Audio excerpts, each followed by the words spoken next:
तुम परमेश्वर की खेती और परमेश्वर की रचना हो। हाँ सुनिए, आगे पौलुस कुछ और खुलासा कर कर कहते हैं, हम दो प्रभु की सहकर्मी है। और कलीसिया कौन है? तुम तो प्रभु की खेती। सुनिए, एक खेत में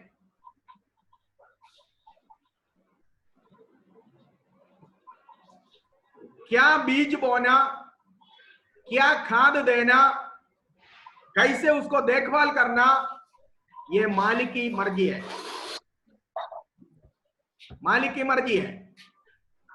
कलीसिया प्रभु की खेती है, ये समझ लीजिएगा।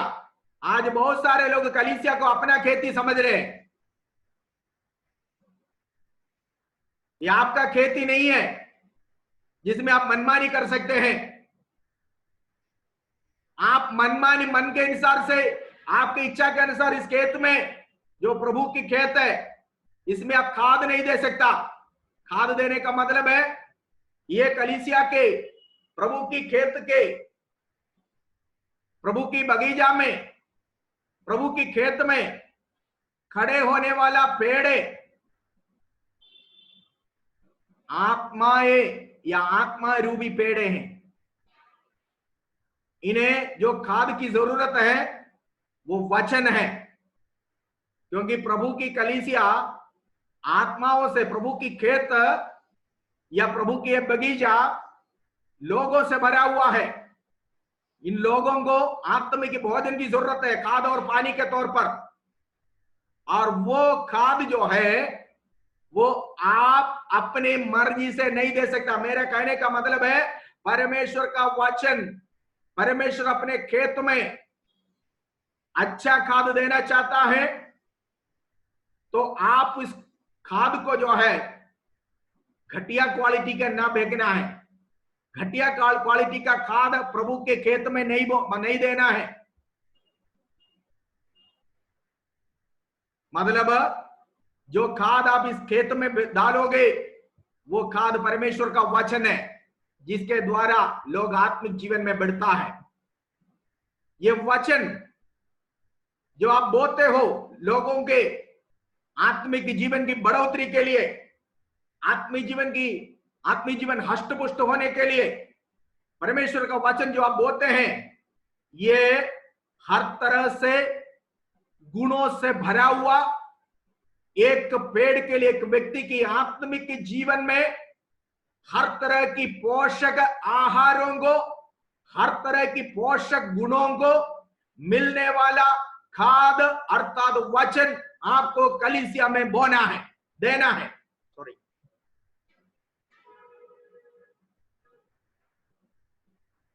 लोग आत्मिक जीवन में बढ़ना है। एक खेत में पौधे लगाया लेकिन उसको सही खाद नहीं दिया तो क्या होगा? वो पेड़ कमजोर होंगे, बढ़ेंगे नहीं। जैसे लगाया वैसे खड़े हैं। नो, ऐसा नहीं होना चाहिए। तो ये कलीसिया के लोग 5 साल 10 साल हो गए आपके पास आए हुए विश्वासी गण है, लेकिन आज भी प्रार्थना करना नहीं आता। आज भी उन लोगों को बाइबल में कितने पुस्तक ये नहीं मालूम है। कारण क्या है? सही खाद नहीं दिया आपने। एक एक व्यक्ति की आत्मिक जीवन को मत्थे नजर रखते हुए, इस बगीचा के अंदर खड़े होने वाले एक एक पेड़ को मत्थे नजर रखते हुए, उनकी बढ़ोतरी के लिए आप उसको, उनकी बढ़ोतरी के लिए आप उनको खाद देना है। मतलब परमेश्वर का वचन का सही पोषण उन्हें देना है। समझ में आ गया? पौलुस कहता है तुम प्रभु की खेती हो। तो कलीसिया प्रभु की खेती है, इसमें क्या खाद देना ये प्रभु से पूछना। तैयारी के बिना कभी भी कलीसिया में परमेश्वर का वचन बोने के लिए नहीं खड़े होना।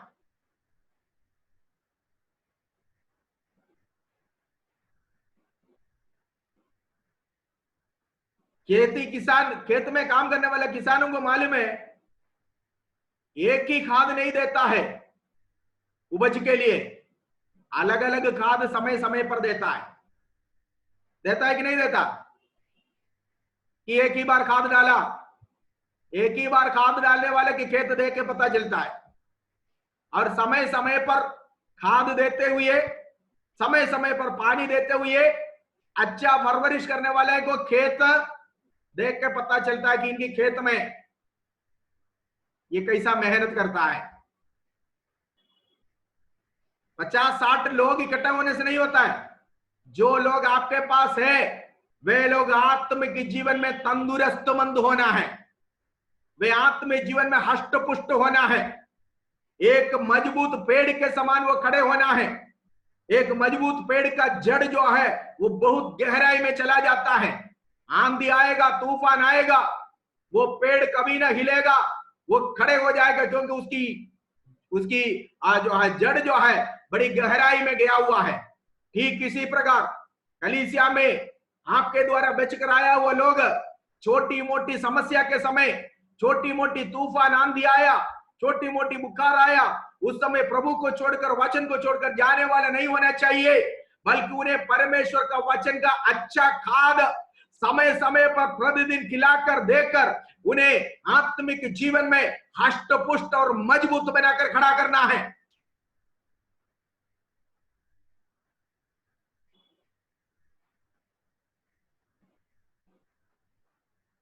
नहीं है तो कोई आकर बोले तू ईसाई बन गया, अभी ये बोलो, अभी हटो, चले जाएंगे लोग।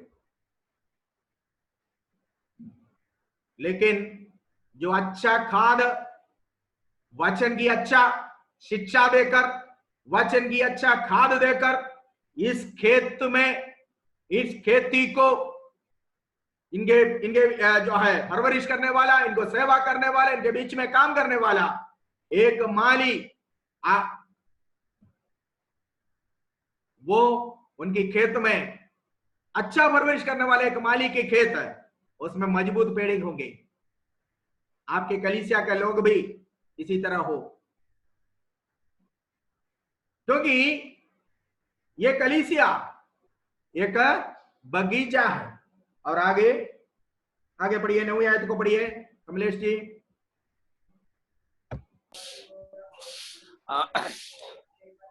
खेती और परमेश्वर की रचना हो। और परमेश्वर की रचना, परमेश्वर की रचना। सुनिए, 3 बातें मैंने आपको यहां बताया। पास्टर प्रभु के साथ काम करने वाले हैं, प्रभु को छोड़कर नहीं है। पास्टर अपने मर्जी से नहीं कर सकता। पास्टर अपने मर्जी से कलीसिया में कोई भी चीज, कोई भी सेवा नहीं कर सकता, बिकॉज प्रभु की कोवर्कर है वो। साथ काम करने वाले, एक ऑफिस में साथ काम करने वाला 2 व्यक्ति। हमेशा आप याद रखना है, आपकी कलीसिया में भले पास्टर के तौर पर लोग केवल आपको दिखते हैं, पर आप अकेले नहीं है, आपको किसी और से भी पूछकर कुछ करना पड़ता है। कौन है? प्रभु। क्योंकि प्रभु के कवर करे आप, हर काम में प्रभु, आपको प्रभु से पूछना है। हर बार सेवकाई करने से पहले आपको प्रभु से पूछना है। आज लोग ये सारे बातें नहीं समझे। आपने अभी पिछले दिन में देखा होगा, एक पादरी साहब अपने घर में बैठ के प्रभु भोज कर रहा है, और उसके बेटा जो है उसके घर के बहुत बड़े कुत्ते को लेकर गोद में लेकर बैठा हुआ है। उल्टे हाथ से बच्चे, कुत्ते तो उसके गोद में है, दाहिने हाथ में उसकी स्मार्टफोन है, और उल्टे हाथ से वो बाप के हाथ से रोटी लेकर खा रहे, कह रहे प्रभु भोज है। अगर उस पास्टर को ये बात पता है कि वो प्रभु का कोवर्कर है, प्रभु की सेवा ये कर रहा है, इस तरह की गलती करते आप अकेले नहीं है। कलीसिया के लोग जब देखें तो हमारा पास्टर, आपको केवल वो देखते हैं, पर आपके अंदर ये मालूम होने चाहिए मैं अकेला नहीं हूं, बल्कि मैं प्रभु के कोवर्कर है। मुझे उससे पूछे बिना, उसके रजामंदी के बिना, उसके सहमति के बिना, उसके इजाजत से बिना मैं कुछ नहीं कर सकता। I cannot do anything alone, I my self cannot do anything alone. मैं अकेले में कुछ नहीं कर सकता, मैं अपने मर्जी से कुछ नहीं कर सकता, बिकॉज अगर मैं करूंगा तो भी प्रभु मेरे हाथ को खींच लेगा पीछे को, क्योंकि वो कौन है? मेरी सहकर्मी है, मेरे साथ खड़ा है। कलीसिया के अंदर मनमानी नहीं करना। आपको जैसे आपके विचार में आया, मन में कोई बात आया, इस तरह करेंगे, ऐसा नहीं करने का है। परमेश्वर का वचन में इंस्ट्रक्शन दिया हुआ एक एक सेवकाई करने के लिए।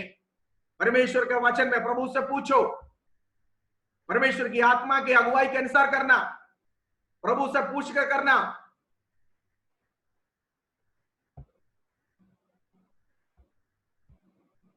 ठीक है, हम उसकी सहकर्मी, तुम उसकी खेती हो। कलीसिया प्रभु की खेती है। तो ये खेत जो है, आपको मालूम है, इस खेत हर एक व्यक्ति अपने खेत को बाउंड्री बनाता।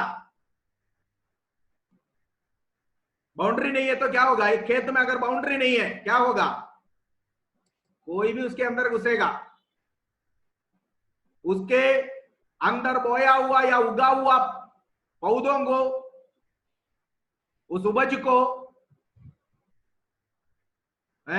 जानवरें खा सकता है कि नहीं खा सकता?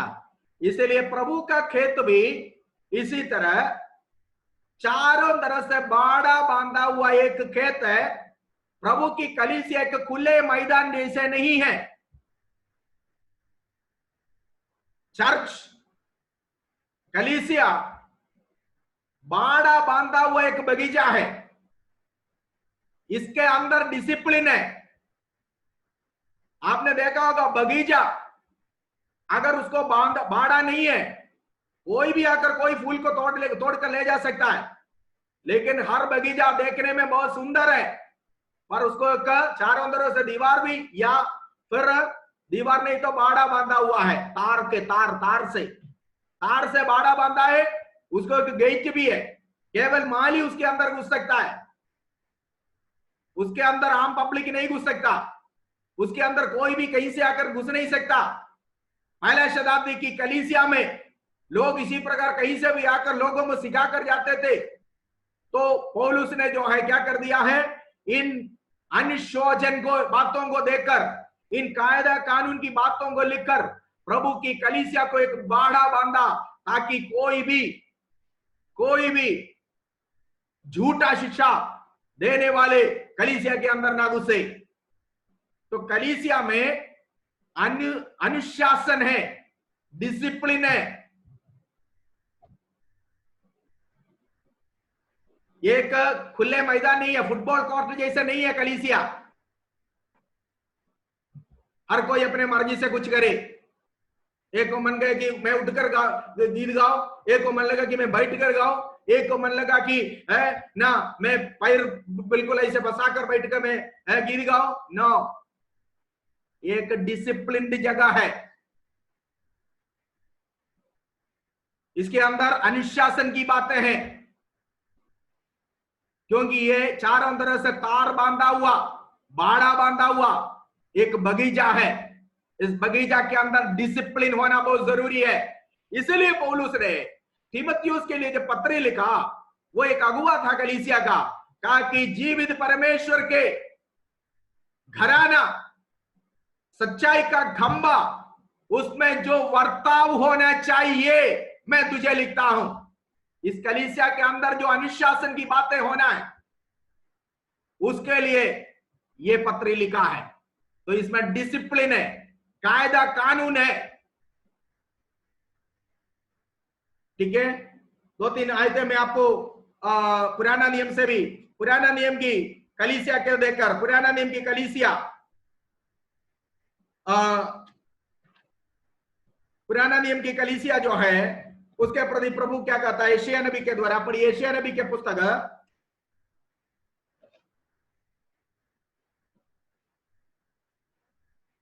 उसका 5वां अध्याय का 1 से लेकर कुछ आयतों को नीचे पढ़े।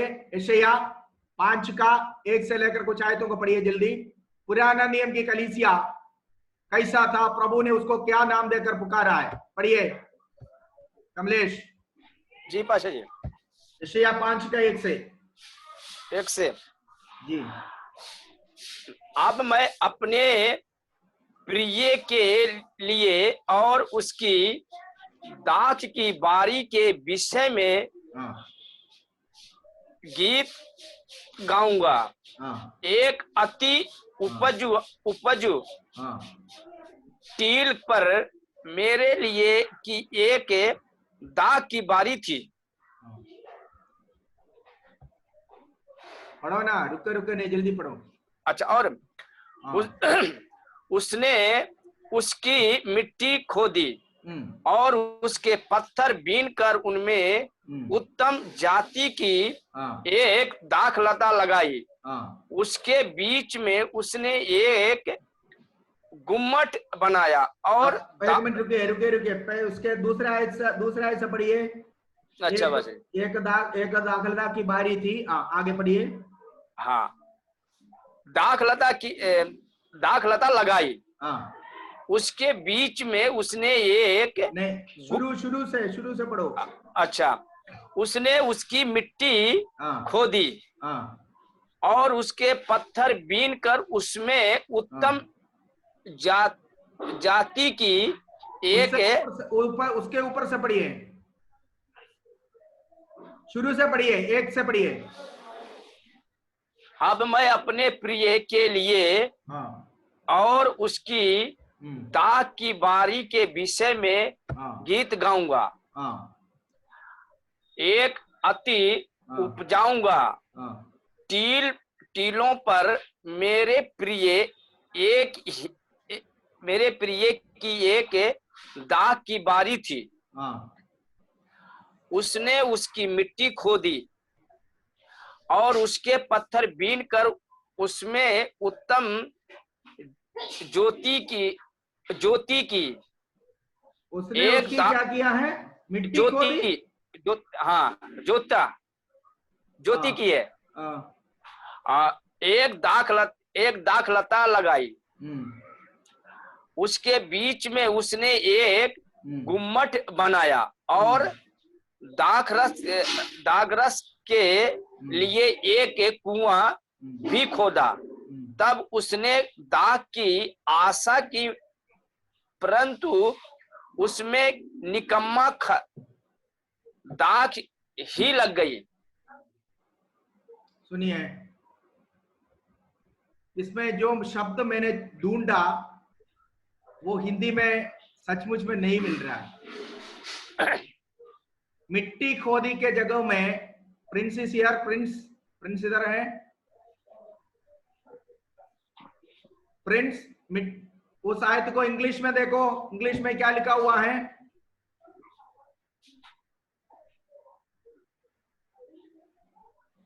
मिट्टी खोदा है, उसके लिए मलयालम में लिखा हुआ वेलिगड्डी।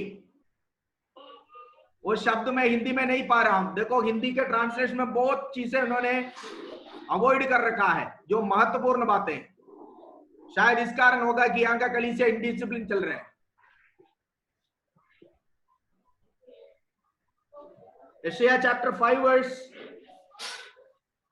2 पढ़िए फ्रेंड्स।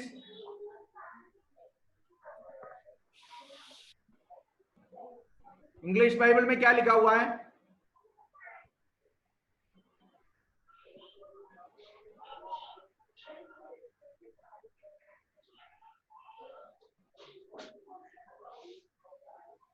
यशायाह चैप्टर 5 वर्स 2 में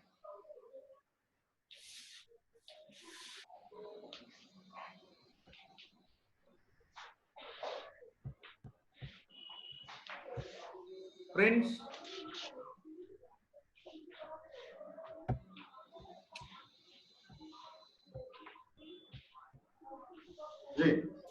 Isaiah chapter 5 verse 2. He dug the soil and cleared it of stones. He planted the finset vines. उन्होंने वाचे एक बार और पढ़ना है। He dug the soil and cleared it of stones. No. Second verse from beginning. Yeah. I wrote it just पौधे और उसके beginning. He does the soil.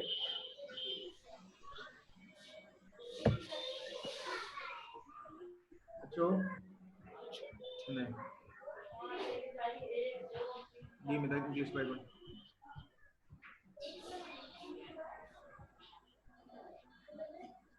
വേലികെട്ടി എന്നുള്ളതിന് പകരം എന്താ എഴുതിയിരിക്കുന്നേ? ഇവിടെ അങ്ങനെ പദം കൊടുത്തില്ല വാർത്ത.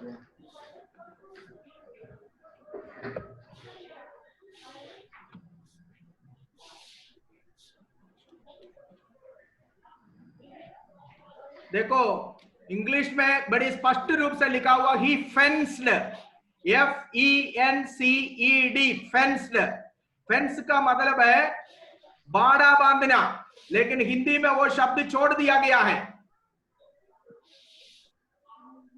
ओरिजिनल ट्रांसलेशन, बाइबल की ओरिजिनल ट्रांसलेशन जो है किंग जेम्स वर्जन में, अगर आप देखें एशिया चैप्टर 5 वर्स 2 में लिखा हुआ है he fenced it and gathered out the stones there. सबसे पहले पत्थर उठाकर फेंकने से पहले, लगाने से पहले, उसके बीच में कोई जो है दाख मधु पीसने के लिए कोई चक्की डालने से पहले, सबसे पहले ये माली ने उसको क्या कर दिया? फेंसिंग किया. फेंसिंग, फेंसिंग समझते हो? बाड़ा बांधना, बाड़ा बांधा. तो कलीसिया जो है, कलीसिया एक खुले मैदान नहीं है. प्रभु कहता है मैंने उसमें बाड़ा बांधा. ये इस्राएली सभा के बारे में, इस्राएल के कलीसिया के बारे में कह रहा है. इस्राएल, इस्राएल की कलीसिया, इस्राएल के ग्रह, उनके बारे में कहकर प्रभु कहता है मैंने बाड़ा बांधा, पत्थरों को हटा दिया, जमीन को तैयार किया, अच्छे से अच्छे दाखलता में लाकर, मिस्र देश से लाकर मैंने लगाया. लेकिन जब मैंने इंतजार किया अच्छे फल के लिए, तो जो अंगूर निकला वो जंगली अंगूर निकला. निकम्मा, निकम्मा, जंगली अंगूर निकला है. ठीक है. प्रभु की कलीसिया, मेरे कहने का मेरा पॉइंट यही है, ये हिंदी बाइबल में, आपकी बाइबल में ये फेंस जो है, बाड़ा की जो शब्द है उसको छोड़ दिया है. वो ट्रांसलेशन की मिस्टेक है, वचन की कमी नहीं है, ट्रांसलेशन किया हुआ मिस्टेक है वो. तो कलीसिया हमेशा चारों तरफ से बाड़ा बांधा हुआ एक खेत है. फुटबॉल ग्राउंड जैसे एक खेत नहीं है. कोई भी इसमें कुछ भी नहीं लगा सकता, कोई भी बाहर से आकर इसके अंदर कुछ भी नहीं लगा सकता, बाहर से कोई भी आकर इसके अंदर कोई भी खाद नहीं डाल कर नहीं जा सकता, क्योंकि इसको चारों तरफ से परमेश्वर की वचन के अनुसार व्यवस्था है, कानून से, व्यवस्था से, अनुशासन से, कायदा कानूनों से बाड़ा बांधा हुआ एक बगीचा है परमेश्वर की कलीसिया.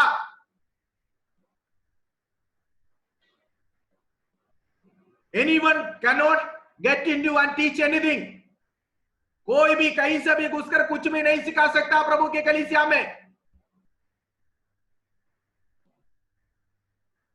बाड़ा बांधा हुआ है. വേലികെട്ടി സൂക്ഷിച്ചിരിക്കുക. कायदा कानून की बाड़ा, व्यवस्था की बाड़ा, इसके अंदर ये माली के अलावा कोई नहीं घुस सकता. सो हमारी कलीसिया प्रभु ने जहां पर आपको सेवकाई के लिए ठहराया हुआ है, याद रखना ये एक फुटबॉल के कोर्ट में नहीं है जो आप खड़े हैं, बल्कि व्यवस्थापित कानून और कायदों से बाड़ा बांधा हुआ प्रभु की बगीचा में है, जहां पर आपको प्रभु ने माली ठहराया है.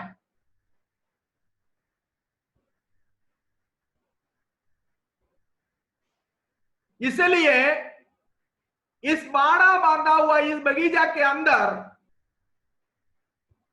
इस बगीचा के अंदर कैसे वर्ताव होना है,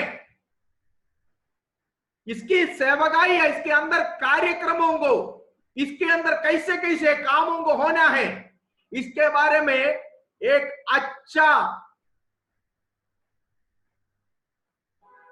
ऑर्डर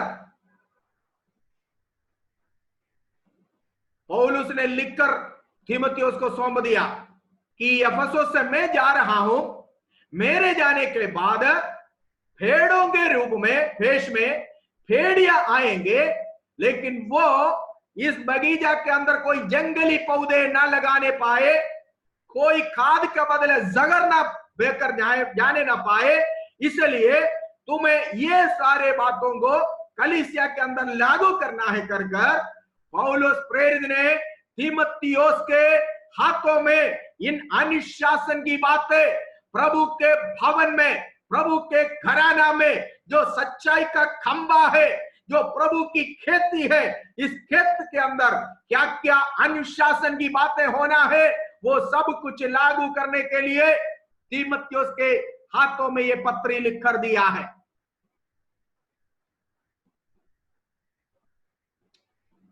अब एक और आयत आप देखें, यही यशायाह नबी के पुस्तक 5 का 7 पढ़िए। ये बगीचा जिसके बारे में ऊपर कहा हुआ है वो कौन है? 5 का 7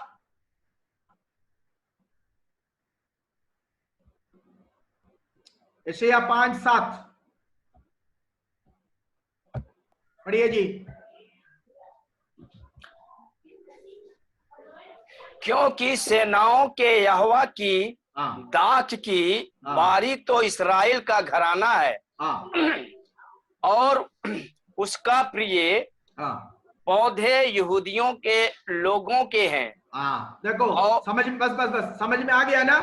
यहाँ पर कहने वाला ये दाखलता, ये बारी, ये बाग जिसके बारे में यहाँ पर यशायाह नबी के द्वारा प्रभु कहते हैं, ये दाखलता या ये बाग या ये बारी, ये कौन है? यहूदा के घराना, अर्थात इस्राएल की कलीसिया। देखिए इस्राएल की कलीसिया, ध्यान से सुनिएगा, इस्राएल की कलीसिया जिसके ऊपर प्रभु ने एक बहुत बड़ा उम्मीद रखा था कि अच्छा दाखलता मैंने लगाया, मुझे अच्छा फल मिलेगा, लेकिन प्रभु को उस इस्राएली सभा से, इस्राएल की कलीसिया से, इस्राएल की बाग से, इस्राएल की बारी से निकम्मे फल जब मिला,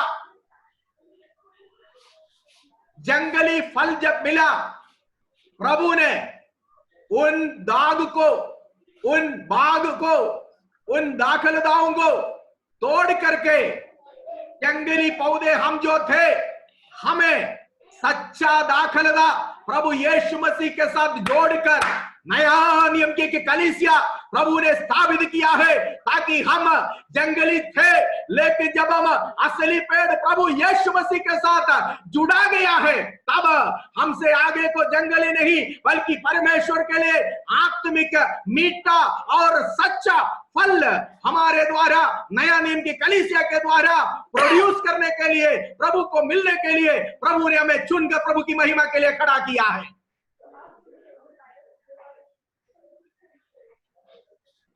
नया नियम की कलीसिया से प्रभु की उम्मीद है, इस कलीसिया से भी पुराना नियम की इस्राएल सभा से, इस्राएल की कलीसिया से जो जंगली फल निकला, वो फल निकलने के लिए नहीं है, बल्कि प्रभु के लिए अच्छा फल दे दे। अगर प्रभु के लिए हमें अच्छा फल देना है तो प्रभु के वचन में लिखा हुआ अनुशासनों को, कायदों को, कानूनों को, व्यवस्थाओं को हमें पालन कर आगे बढ़ना है। इस्राएल को प्रभु ने त्याग दिया, इस्राएल सभा को प्रभु ने त्याग दिया। पौलुस प्रेरित रोमियो की पत्री में कहता है, पढ़िए रोमियो की पत्री में पौलुस कहता है, यदि वो असली पेड़ की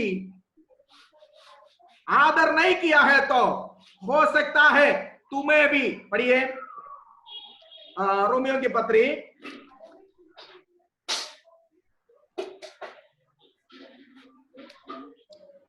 रोमियो की पत्री 11 का 17 पढ़िए।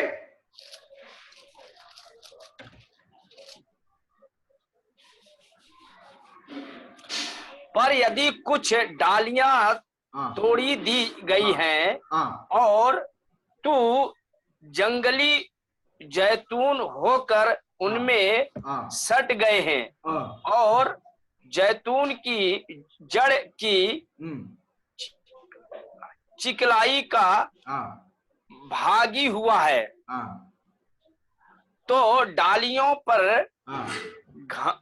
घमंड ना करना, और यदि तू घमंड करे तो जान रखे कि तू जड़ को नहीं परंतु जड़ तुझे संभालती है। आमीन। सुनिए यहाँ पर 17वीं आयत में पौलुस कहता है यदि कुछ डालियां तोड़ दी गई, ये कौन है वो डालियां जो तोड़ दी गई है? ये वही यहूदी डालियां हैं जो तोड़ दिया गया है, ठीक है। और हमें वो अच्छा या सच्चा पेड़ के साथ मिला दिया, ठीक है। और तू जंगली जैतून होकर उनमें साटा गया। किसमें साटा गया? असली पेड़ में साटा गया। असली पेड़ कौन है? ध्यान से सुनिए, ध्यान से सुनिए। असली पेड़ प्रभु यीशु है। यूहन्ना 15 में इस प्रकार यीशु ने कहा, मैं सच्चा दाखलदा हूं और मेरा पिता क्या लिखा हुआ है? मैं सच्चा दाखलदा हूं, मेरे पिता किसान है। मेरा पिता किसान है। देखिए, सच्चा दाखलदा यीशु के साथ हम जो जंगली डालियां थे, इस्राएल जब अविश्वास कर इस्राएल घमंड कर इस्राएल की सभा में से प्रभु ने उम्मीद किया हुआ सच्चा दाखलदा, इस्राएल से प्रभु ने उम्मीद किया हुआ सच्चा फल जब प्रभु को नहीं मिला, प्रभु ने उन डालियों को तोड़ दिया। इसलिए यहां पर पौलुस कहता है कि कुछ डालियां तोड़ दी गई। ये वो डालियां हैं जो यहूदी कहलाता है, और उस जगह में यहूदी कलीसिया को नाश करके उसके बदले मैं और आप जो अन्य जाति थे, मैं और आप जो जंगली थे, मुझे और आपको प्रभु ने वो सच्चा दाखलदा प्रभु यीशु के साथ क्या किया है? साटा गया है।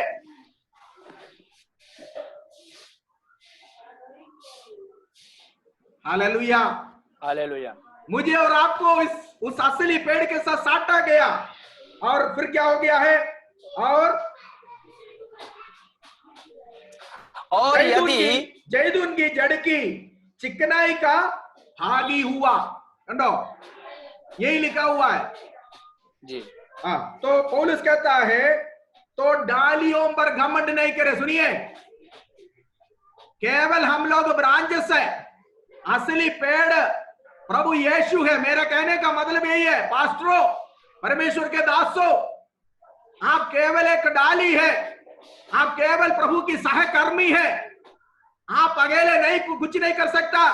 जैसे एक पेड़ की डाली अपने में कुछ नहीं कर सकता, जब तक वो पेड़ के साथ साटा गया, जब तक वो पेड़ के साथ जुड़ा हुआ है, तब तक वो डाली फल सकता है। ठीक इसी प्रकार एक पासवान होने के नाते आप अपने आप पे कलीसिया में कोई फलवंत सेवकाई नहीं कर सकता जब तक आप प्रभु में या प्रभु के साथ नहीं है।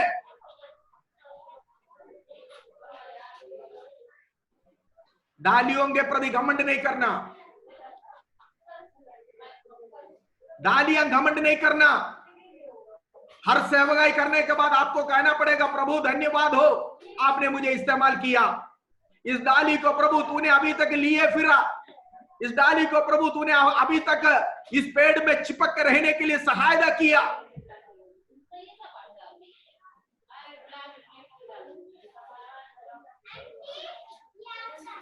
आवाज किधर से आ रही है? ठीक है, डालियों को ऊपर कोई घमंड नहीं करना, क्योंकि डाली पेड़ को नहीं, बल्कि पेड़ डाली को, क्या लिखा हुआ है? यदि तू घमंड करे तो जान रख कि तू जड़ को नहीं परंतु जड़ तुझे संभालती है। देखा, कलीसिया में हमारे द्वारा अगर प्रार्थना करके एक व्यक्ति चंगे हो गए, एक दुष्टात्मा निकल गया, बाप रे, फिर तो फ्लेक्स बनाते हैं, बड़े बड़े फोटो बनाते हैं, दुनिया भर में भेजते हैं, देखो जी हमारे प्रार्थना के द्वारा दुष्टात्मा निकल गया, देखो जी दुष्टात्मा चिल्ला रहा है, मैंने उसको निकाला, मैंने वीडियो बना रहा है, फेसबुक में डाल रहा है, उधर डाल रहा है, इधर डाल रहा है, फेसबुक चैनल, फिर यूट्यूब चैनल खोल दिया, हमारे चैनल को सब्सक्राइब करे, मैं ये करता वो करता हूं।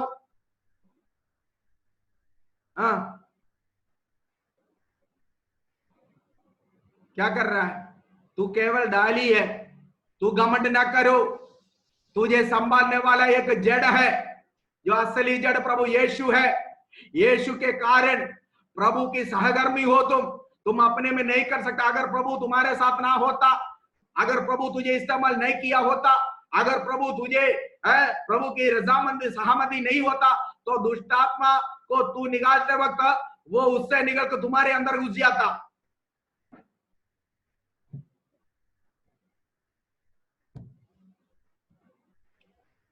तो डाली अपने में घमंड न करे, सेवकगण होकर, एक पासवान होकर आप अपने में घमंड ना करे, बल्कि आप जड़ के प्रति आपको संभालने वाला, आपको उठाकर खड़े होने वाला उस असली पेड़, देखो असली डाली को तोड़ डाला। इस्राएली सभा को प्रभु ने त्याग दिया इस्राएल से, क्योंकि प्रभु को कड़वा फल मिला, जंगली फल मिला, निकम्मा फल मिला। उसके बदले अगर आपको प्रभु ने चुना, इस सेवकाई में प्रभु ने आपको लेकर आया, तो आप उस असली पेड़ के साथ साटा गया है, आपको चिपका दिया गया है। हमारे केरला में रबर प्लांट होते हैं, बड्डिंग होती है, बड्डिंग, भिन्न भिन्न स्वभाव के दो रबर आपस में बड करके बड्डिंग कर देता है। असली पेड़ के साथ दूसरा पेड़ का एक जो है क्या कहता है, एक हिस्सा उसमें जोड़ देते हैं, और उधर से फिर जो डाली निकलेगी वो ये दोनों स्वभाव का, दोनों पेड़ का नहीं होगा, एक तीसरा स्वभाव का होगा, मिक्सअप होगा। यही काम है जो प्रभु ने आपके साथ किया। हम जंगली थे, लेकिन जंगली को असली पेड़ के साथ जब जोड़ दिया, हमारी जंगली स्वभाव अब आगे को प्रकट नहीं होना है। अब हमसे जो प्रकट होगा वो जंगली फल नहीं होगा, बल्कि आत्मिक फल होगा, क्योंकि जड़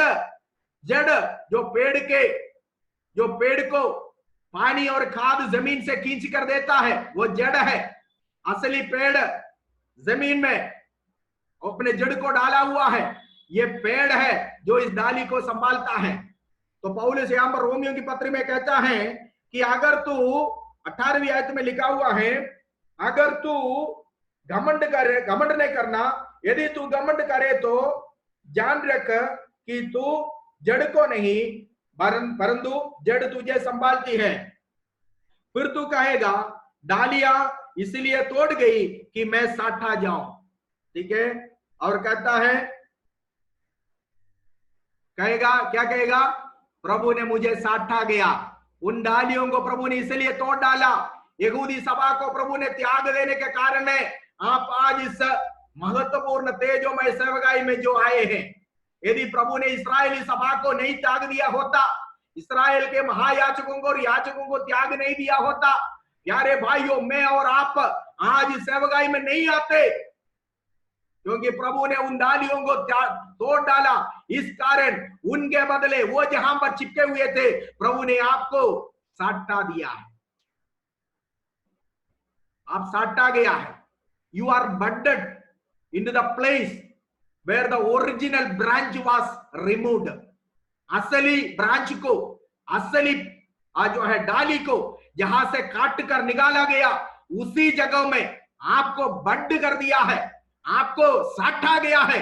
कितने लोग इस बात से आनंदित है कि मैं जो इस लायक नहीं था, मैं जो इस योग्य नहीं था, मुझे प्रभु ने उस असली पेड़, उस असली ब्रांच को हटाकर मुझे उसके बदले साटा गया, चिपका दिया, जोड़ दिया। ये सेवकाई जो प्रभु ने आपको दिया, ये महत्वपूर्ण सेवकाई है। इसमें आप अपनी मनमर्जी ना करें।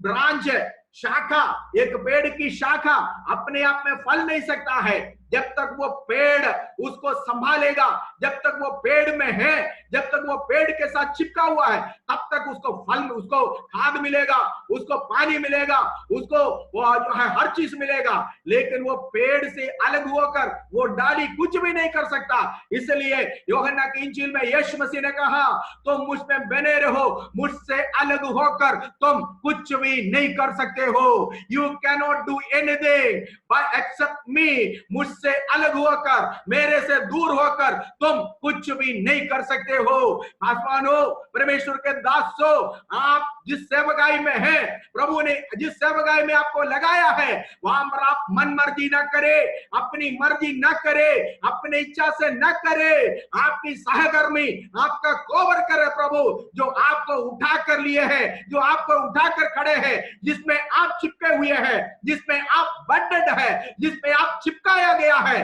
इस कारण प्रभु की सेवकाई, प्रभु से पूछकर, प्रभु की इच्छा के अनुसार, प्रभु के वचन के अनुसार, प्रभु की आज्ञा के अनुसार, प्रभु की रजामंदी से कलीसिया में सेवा करें।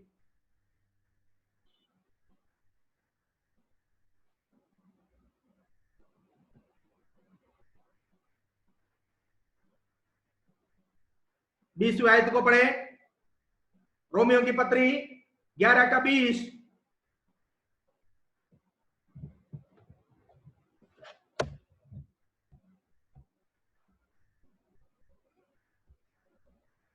रोमी 11:20, जल्दी पढ़िए, समय बढ़ रहा। ठीक है, वह तो अविश्वासी के कारण तोड़ी गई है, परंतु तू विश्वास से बना रहता है, इसलिए अभिमानी ना हो, परंतु भय मानना। हाँ, इसलिए वे अविश्वास के कारण तोड़ा गया और विश्वास के कारण तू बना रहता है। इस कारण क्या नहीं करना है? अभिमानी ना होना। अभिमानी ना हो मतलब घमंड ना करो, बल्कि डरो। हाँ, परंतु भय मानना। भय मानो, डरो, क्योंकि प्रभु ने तुम्हें उस उत्तम जाति को तोड़कर, उत्तम डाली को तोड़कर, उस उत्तम डाली जो प्रभु ने, जो यहूदी थे, उनको तोड़कर आपको लगाया। इस कारण अभिमानी ना हो, घमंड ना करे, बल्कि डरो। यदि ऐसा ना करेगा तो क्या करेंगे? 21 आयत में पढ़िए। अगर तुम अभिमानी हो जाओगे, अगर तुम घमंड करोगे, नतीजा क्या होगा वो भी बताया गया है, पढ़िए। क्योंकि जब परमेश्वर ने स्वाभाविक के डालियों को ना छोड़ेगा तो तुझे भी ना छोड़ेगा। देखा, अगर परमेश्वर ने असली डाली को, स्वाभाविक डाली को, यहूदी लोगों को, जिसको प्रभु ने अपना जन कहकर घोषणा कर कर, ये मेरा निज प्रजा कर प्रभु ने कहा, उन डालियों को, जहां से प्रभु को कड़वा फल मिला, जहां से प्रभु ने, जिसकी प्रभु ने बाड़ा बांधकर उत्तम से उत्तम डाली लगाकर अच्छा फल का प्रतीक्षा करने के बावजूद भी, यशायाह के पुस्तक 5वें अध्याय में, जहां से प्रभु को जंगली फल मिला, कड़वा फल मिला, अगर प्रभु ने उस उत्तम डालियों को, उस उत्तम जाति को असली पेड़ से अर्थात प्रभु से अलग कर दिया, काट कर निकाला है, तोड़ डाला है, तो हो सकता है, प्रभु का वचन कहता है कि तुम अगर अभिमानी हो जाओगे, तुम्हें भी परमेश्वर अनादर करेगा, तुझे भी परमेश्वर काट कर निकालेगा। इसलिए प्रभु की कलीसिया में सावधानी के साथ सेवा करना। मेरी कलीसिया कर कर कभी नहीं करना कहना, क्योंकि कलीसिया के लिए लहू बहाया हुआ प्रभु यीशु मसीह है। प्रभु यीशु मसीह है कलीसिया के लिए जो लहू बहाया। ये प्रभु की कलीसिया है, उसके लहू के द्वारा खरीदा गया लोग है। आप अकेले नहीं है, कलीसिया का पासवान आप अकेले नहीं है, प्रभु और आप दोनों मिलकर कलीसिया का पासवान है। प्रभु और आप दोनों मिलकर प्रभु की कलीसिया आपके पासवान है, क्योंकि आप प्रभु की सहकर्मी है। Praise the Lord. परमेश्वर वचनों के द्वारा हमें आशीष दे। आमीन। आज की बाइबल क्लास हम यहाँ पर समाप्त करना चाहते हैं। आगे की बातें हम कल जो है बताएंगे, बढ़ाएंगे। प्रभु आपको आशीष दे।